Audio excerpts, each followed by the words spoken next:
Hello, and welcome back to this third episode of The North Face of Wine.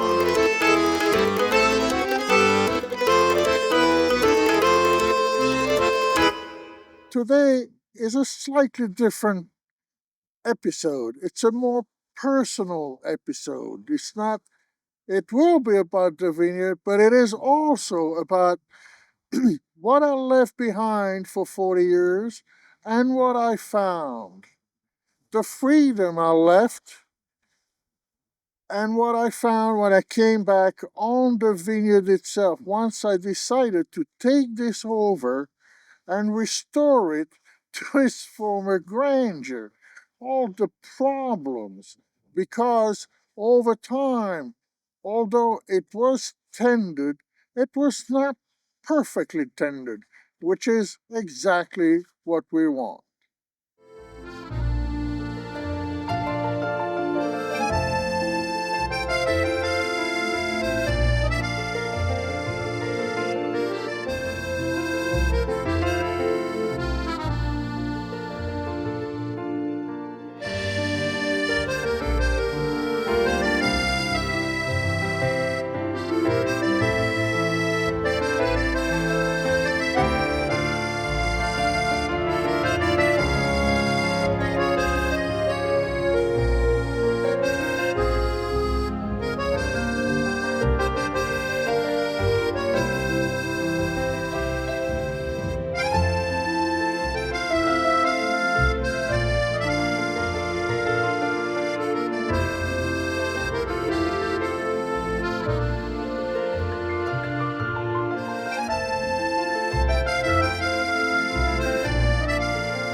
There's a little bit of a saying where the winter this year, 26, has been cold. It's been unusually cold. But the skies have been clear. So it says when the skies are clear in the winter and cold, the summer will also have clear skies. Be a beautiful summer. So uh, assuming we don't get enormous heat, assuming we won't get enormous heat, we may have a beautiful year for wine production. There we go, the back of my house here. Some of you may ask, well, what am I doing here? Well, this house, this property was bought. My parents were sort of uh, forerunners in the 60s of moving to the country.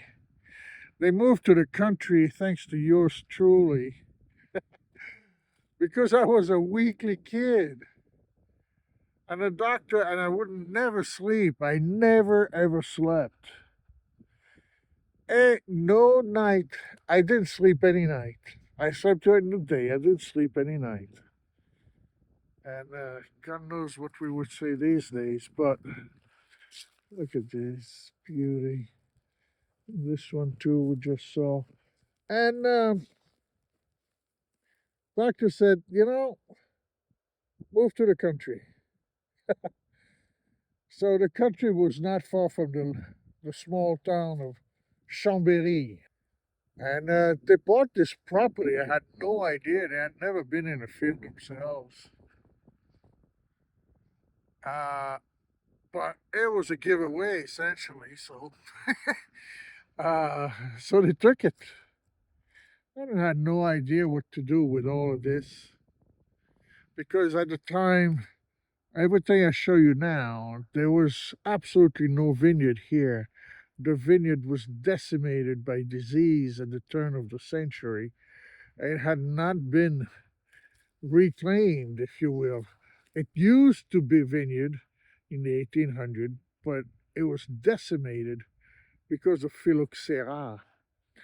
Uh, it's with the renewal of the ski resorts on the other side there, all those snowy mountains, that there started to be a major uh, request for wine, and they planted all of this was then planted. I mean, parents didn't plant, but hired people to do it, to rent the property. So as I was saying, I was a weekly kid, and the first night I spent here was the first time I slept, according to legend, parental legend. Uh, that's a beautiful thing. You see this massive cloud getting slammed against the mountains. It's absolutely wonderful, absolutely wonderful. In the foreground here, you see those single stems remaining. Everything is cut. Everything is cut, and the little courson, and then the stem, the little courson, and then the stem. Courson is a message for next year, and on these stems will grow plenty of branches. You'll see in the spring it's gonna grow like there's no tomorrow. It's got to be trimmed again, and just magnificent, magnificent place to be working. We're going to see now a few of the small problems I found on the vineyards. There are small and big problems, which we're going to solve together throughout the year so that we can restore this parcel to a really beautiful state where each vine is going to be thriving and where the parcel itself is also going to look great. Because it's having a parcel, this is not an enormous vineyard. It's just a parcel. Maybe we'll have another one next year. But for now, we just want to take care of this, make it as beautiful as can be, so that to the eye it is appealing and gives the sensation that something has been done in the right direction. These are new vines. We have new vines, but most of them died because they were not planted at the right time. They were planted mostly in the spring, whereas they should really be planted in the autumn, in the fall. So all of this will need to be tended very carefully. Those that have died will be replaced in the next 2-3 years, and hopefully have a beautiful parcel that makes most wonderful wine.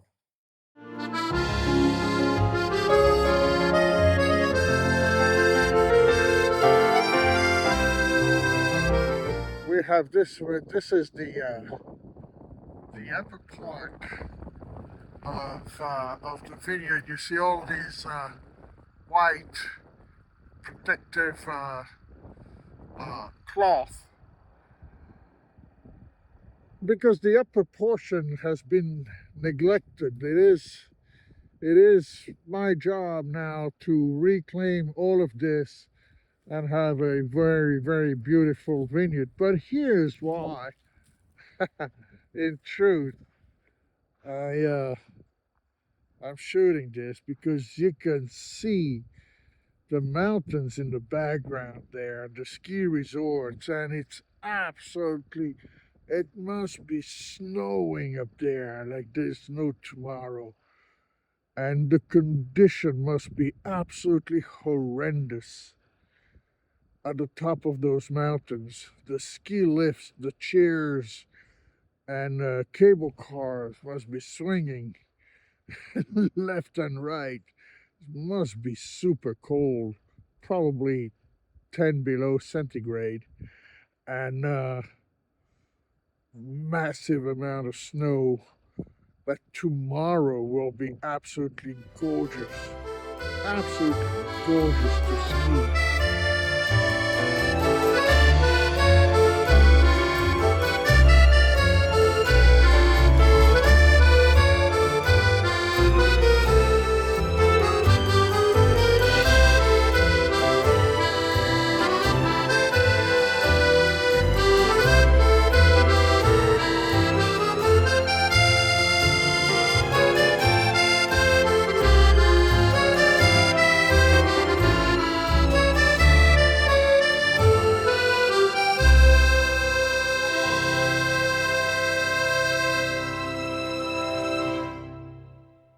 So here we can see another example of the badly taken care of vineyard. I'll remove this. I prepared it a little bit. We have weed growing right inside this protective sheet.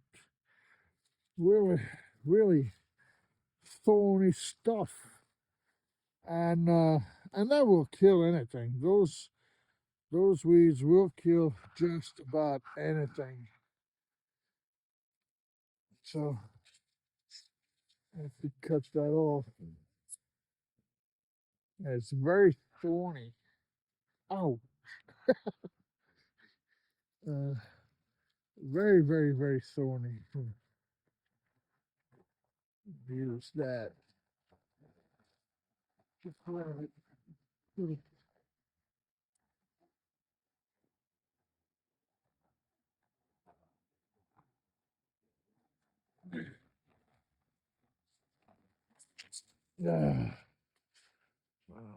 Here's a situation of the vineyard not being taken care of as well as could have been over the years, which is, as I mentioned, one of the reasons why I want to take it over and restore it to possible form of glory.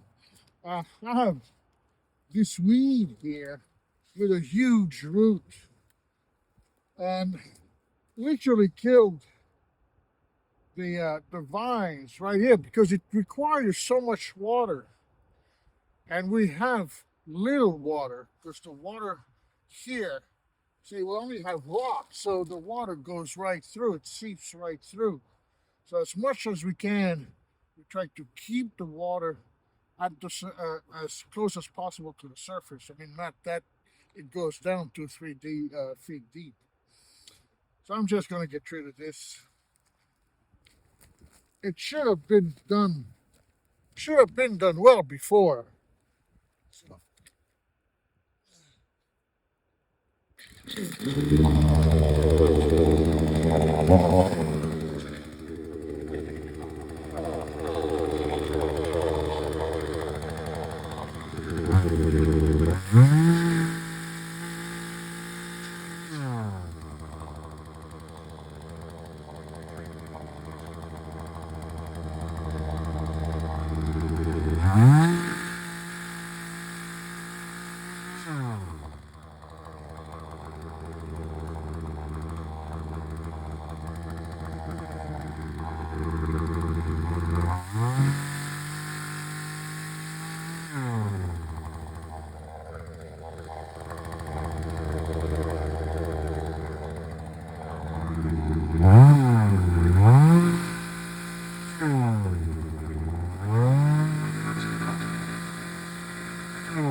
Voila!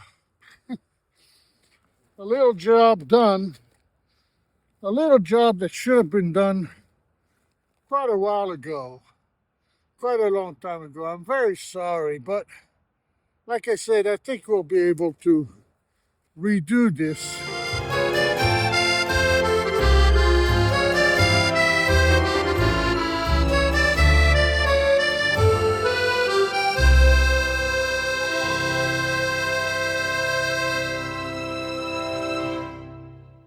So here's the different complexities showing up in this vineyard, in this particular vineyard, because we have vines of different age.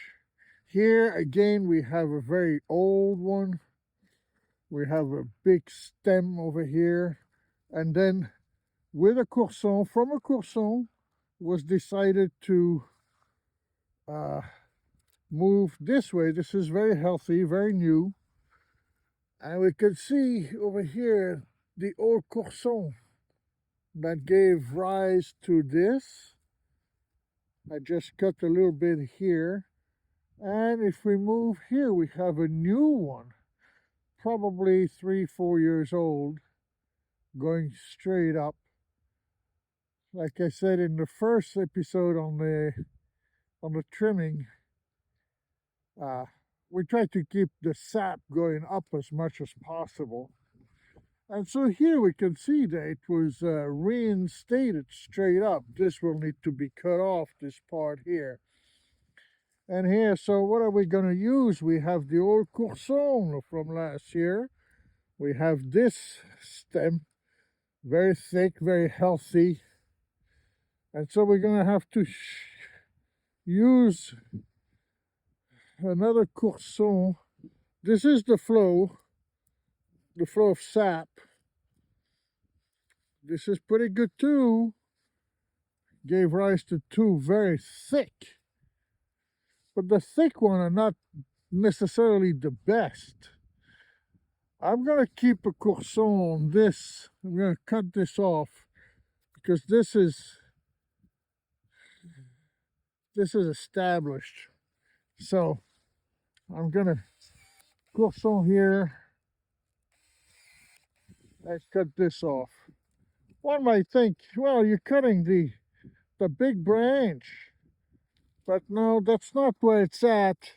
This can be just as good because it's going to grow. It's going to attract a lot of sap. This one we're going to cut, this tiny one here. If I can stick my thing without two hands.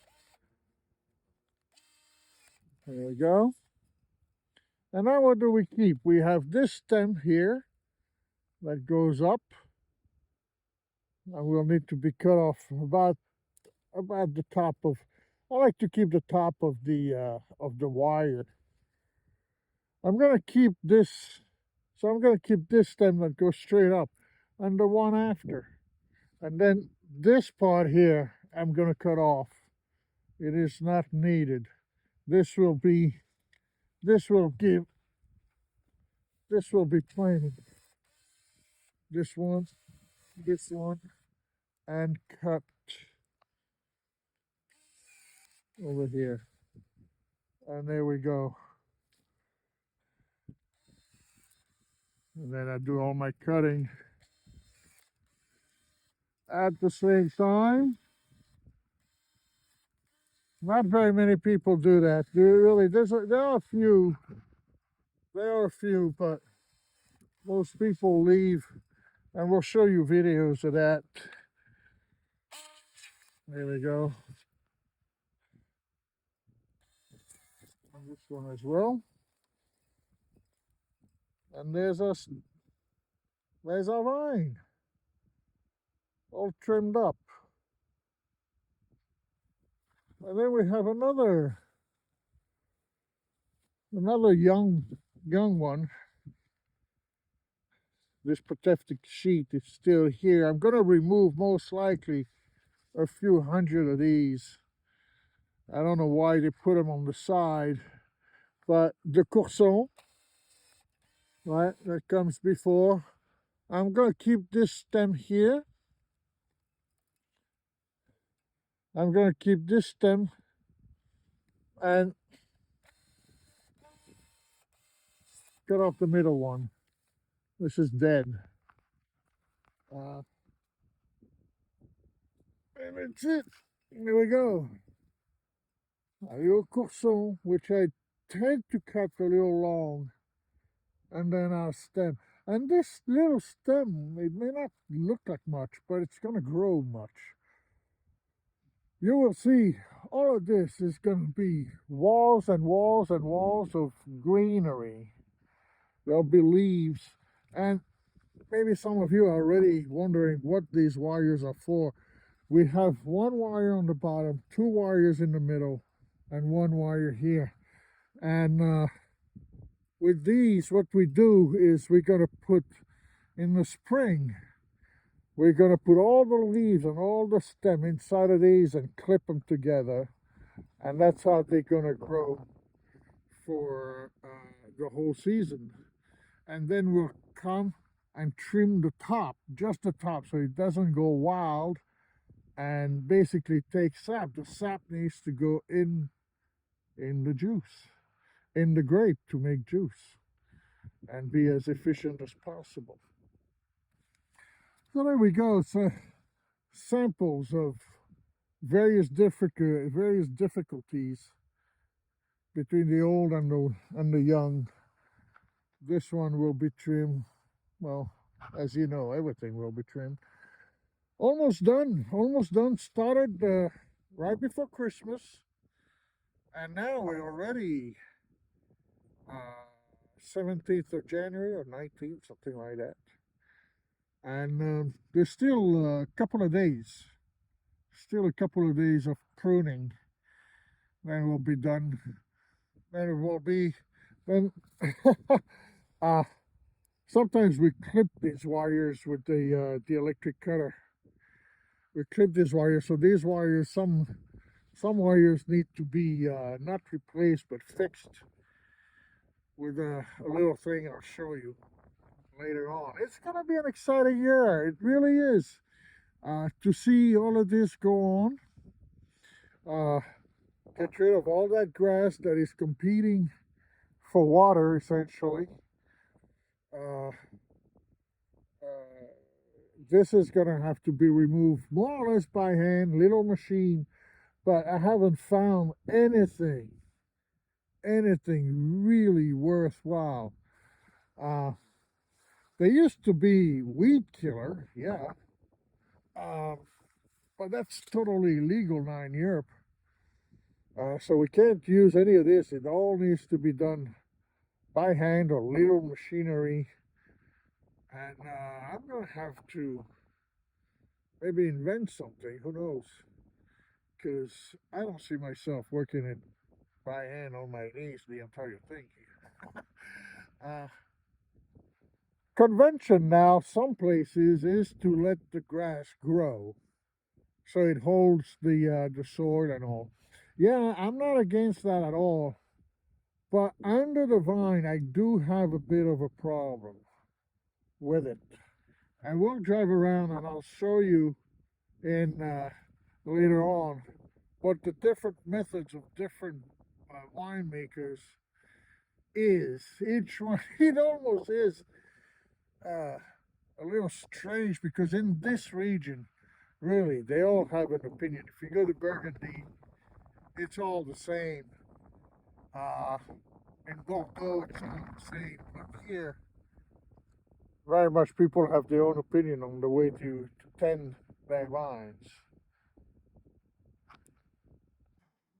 So we have seen a lot of different pruning, mainly for white wine, where we leave one stem. But here is a beautiful example of a vine that is a red vine. So red vines, we cut everything with several heads, usually 2 or 3. As 3 is on this one, we cut everything, leave one bud or 2 buds. But that will be for another episode. However, I do want to point out the way vines grow in tubes. You can see that this one is all hollow. It is very hollow. See, it's not in rings. It's in tubes. That's why we can redirect the flow very, very easily. These are all vines. I remember this parcel when I was a kid. This is probably 60 years of age. Most likely Yeah, about 60 years of age for sure. For sure. This is a beautiful example of tending of vines in the long term.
Thank you all for watching this episode. A little bit of a personal story. Thank you for pulling with it.